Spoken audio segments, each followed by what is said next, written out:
Joining us now is Okpe with stories trending around the world. Hello, Jinx. Thanks for yesterday. Yeah. Well, again, happy birthday, Dr. Abati. We're not going to stop till the end of the week. It's our tradition.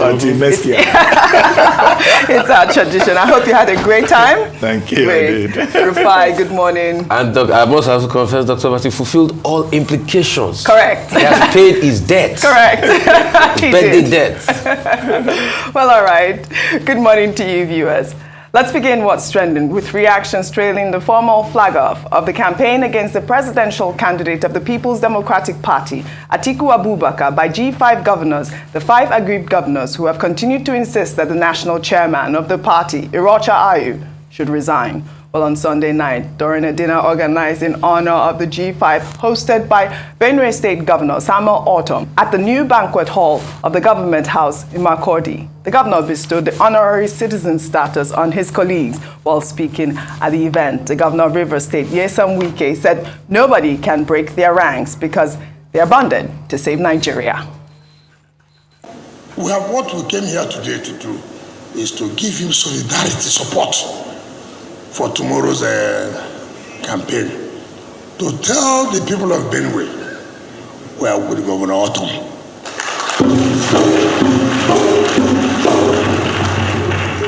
There's nothing to hide about it. You may like us, you may hate us. It doesn't matter. We are with Governor Ortom.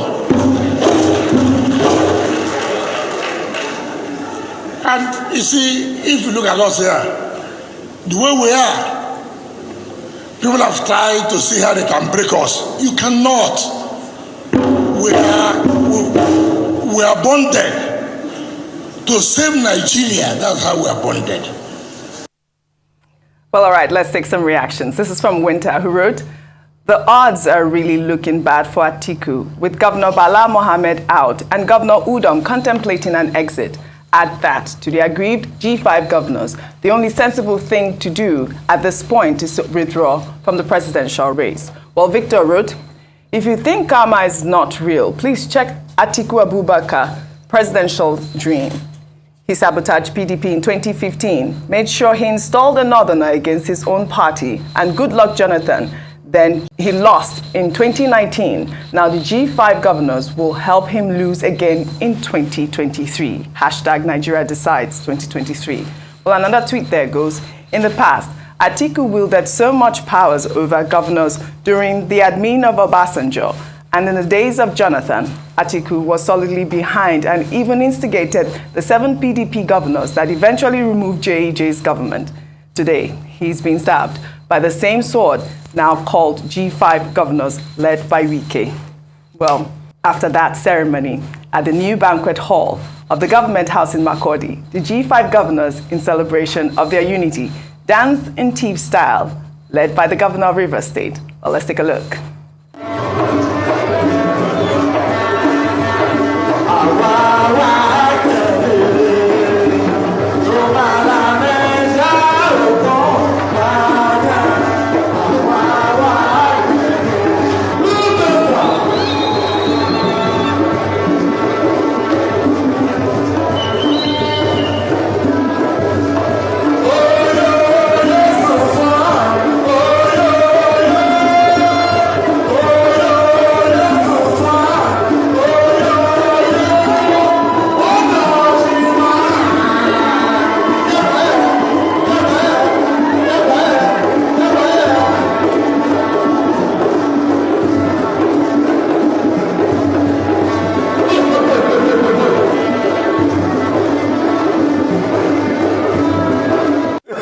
Okay.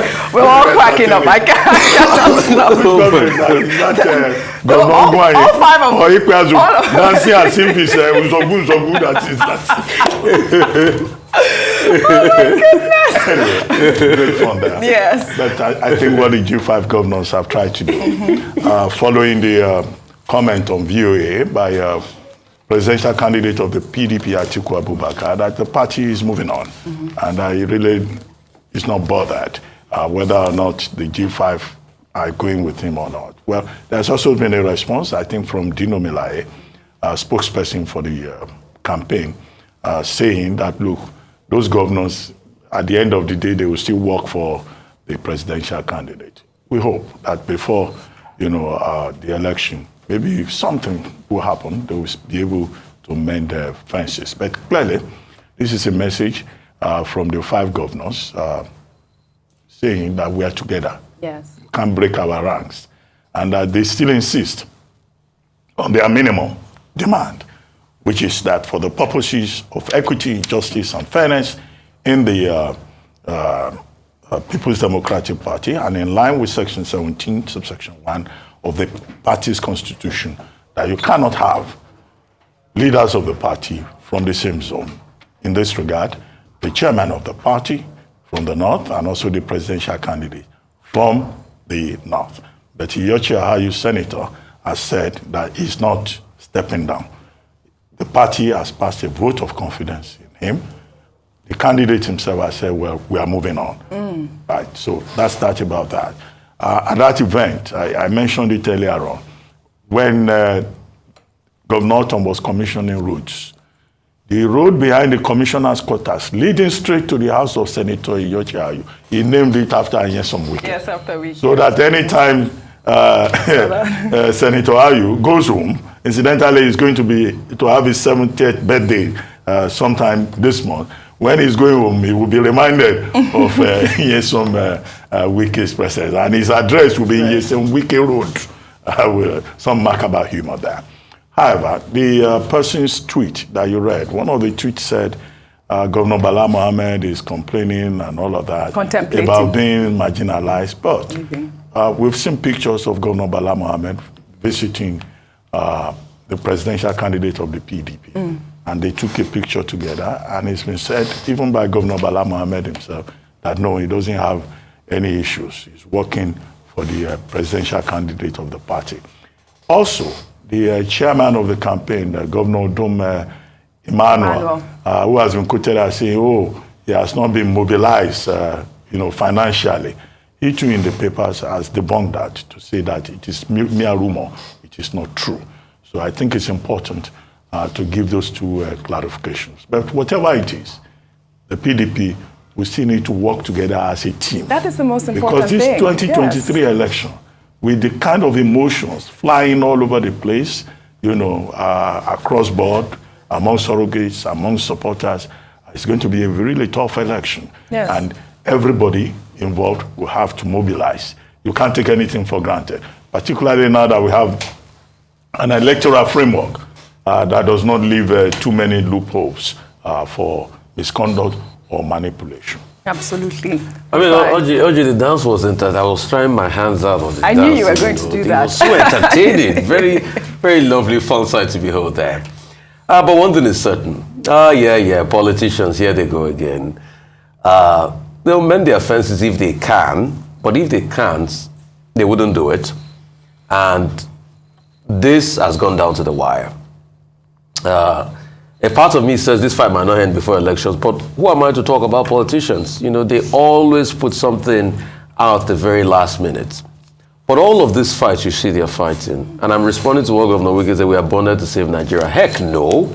You're not bonded to save Nigeria for the G5. You're bonded to save your own interests. Because politicians, when their interests align, they come together.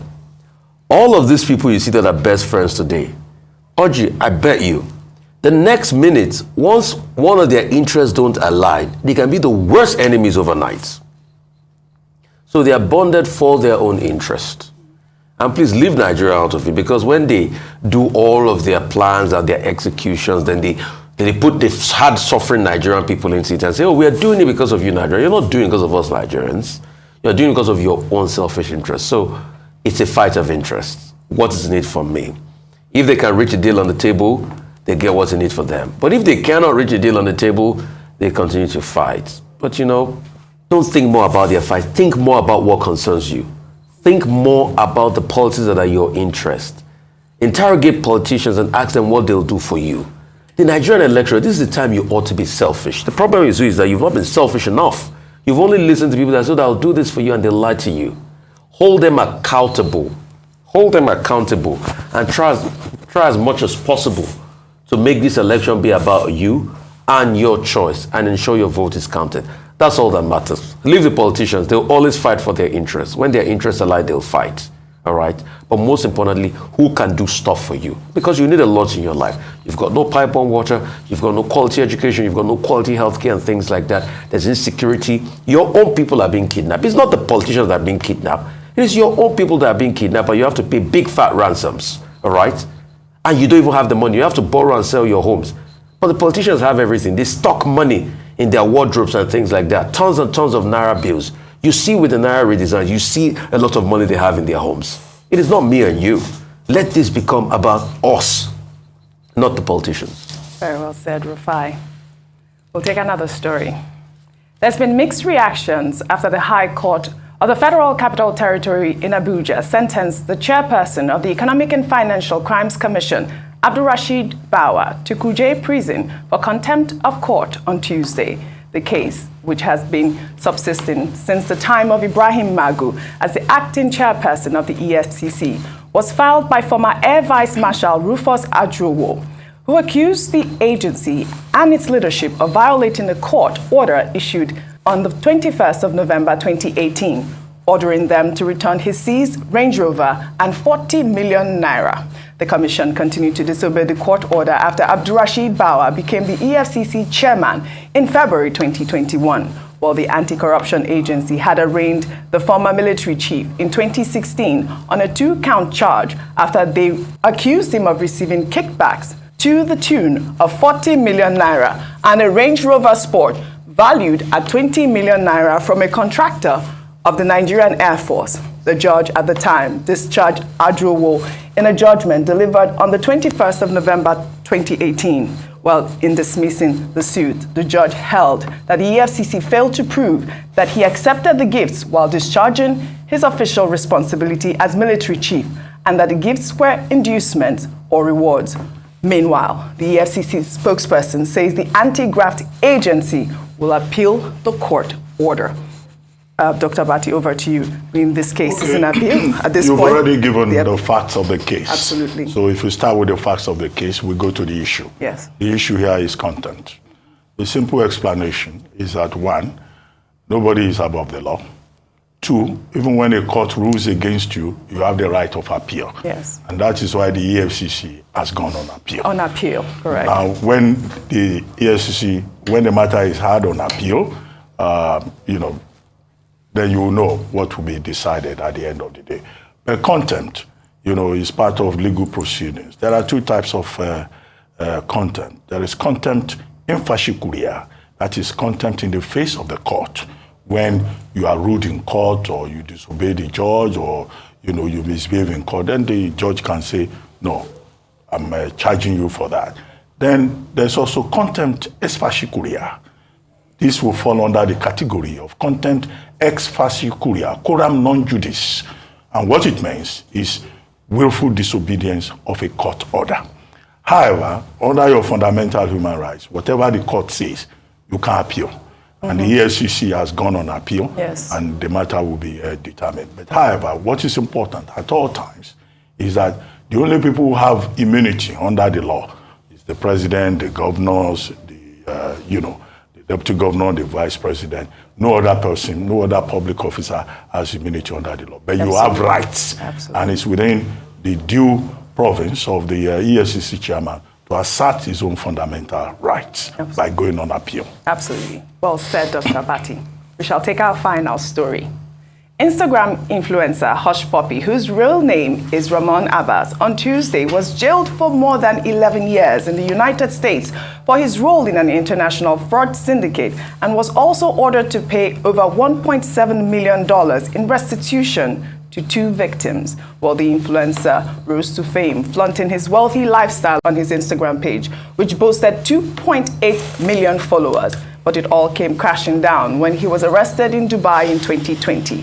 Hush Puppy is known to be one of the most prolific money launderers in the world. According to the Federal Bureau of Investigation, he leveraged his social media platforms to gain notoriety and to brag about his immense wealth he acquired by conducting business email compromise scams, online bank heists, and other cyber-enabled fraud that financially ruined scores of victims. Abbas pled guilty to money laundering last year for attempting to steal more than $1.1 million from someone who wanted to fund a new children's school in Qatar. Well, in a video now circulating on social media, Abbas was seen prepping for the judge before his conviction. Well, let's take a look before we come back for a discussion. The judge go think say fine. Where they feel himself. My teeth. How my teeth. I don't want to piss the judge off at all. Why you? I don't want to piss the judge off. Why you? I don't apply this to make my red lips, make everything. As I did here tomorrow, I'll come make my face like this. He just go say, look at this fool. Oh, that video was posted by one of his friends, but people are saying on social media that he's still scamming while he's in jail. He's trying to scam the judge. He's not repentant. He's been able to calm man. Yeah, he's been able to come out and confess, and we all know the ricochet effect of that confession. That was what led to the case of Suradi Taylor, if you remember, the infamous case that there was a connection between him and Abba Kyari that is also in, jail now. And he said, oh, it was his tailor. That's why they had that reaction. But, he's been apprehended for drug charges and other things like that in Nigeria. But one thing is certain. I think Nigerians should learn a lesson. Hush Puppy is there, doesn't look repentant. But he will do his time. 11 years, he'll come out. The question is, what next? Will he probably go to the crime, or he will turn a new leaf, or start a church, like they say in Nigeria? Oh, full repentance. Will he find salvation or redemption in jail? But one thing is important. A lot of Nigerians should not be fooled by people that display this excessive life on social media. Most of the thing you see on social media is a farce, it's false, and it's been typified. This was the same person on social media that said he was into real estate and how much God has blessed him and all of that. But you can see that the real estate is email scam, cybersecurity scam, and forgery, and money laundering. And that's the kind of society our young people look at. And these are the kind of people they follow on social media and influences their lifestyle. True wealth should be worked for. People should work for it, go through the ladder, get up on the path of success, not through illicit means and making other people cry. I hope we take lessons from this. Absolutely. Dr. Well, Martin. you do the crime, you do the time. On Twitter has already suspended Hush Puppy's account. Absolutely. That's by way of information. Second, he has been convicted and he has been sentenced and is in jail in the United States for 11 years. It's a long time. Well, he probably will return and come back to Nigeria and run for election to go to the Senate. Oh, unacceptable. And the same Nigerians may vote for him. Oh, yeah? But the lesson of it, of course, is that, look, if you look at the prison where he is, he's even making use of a phone there. He's sending messages to friends from prison. That should tell you something about the difference between the correctional facilities in the U.S. and the correctional facilities as we know it here. Our own jurisprudence, the expectation is that if you are in jail, you are supposed to be punished. But look at him behaving as if he's in a 5-star hotel. He's in a correctional facility. He's getting corrected with his cell phone. Anyway, thank you very much. Dr. Abasi, thank you both for your great analysis, as always. Well, that's all I have for you on What's Trending today. I'll see you all tomorrow.